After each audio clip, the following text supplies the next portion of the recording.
اعوذ باللہ من الشیطان الرجیم بسم اللہ الرحمن الرحیم نحن نقص علیک احسن القصص بما اوحینا الیک ھذا القرآن وان کنت من قبلہ لمن الضالین۔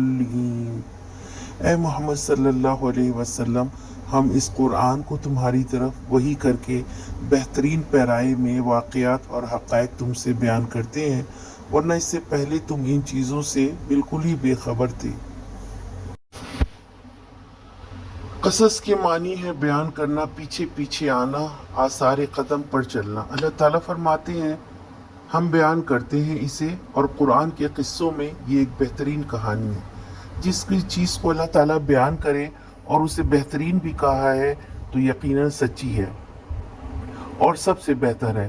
اللہ تعالیٰ نے محمد صلی اللہ علیہ وسلم سے فرمایا کہ اس سے پہلے آپ اس قصے سے ناواقف تھے، آپ کے ذریعے یوسف علیہ السلام کا قصہ پوری دنیا کو بتایا۔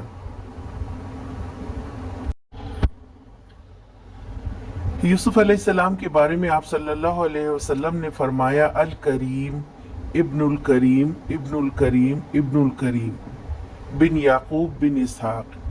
ایک بار صحابہ اکرام نے پوچھا لوگوں میں سب سے زیادہ قابل احترام کون ہے؟ آپ صلی اللہ علیہ وسلم نے فرمایا جو اللہ سے ڈرتا ہے۔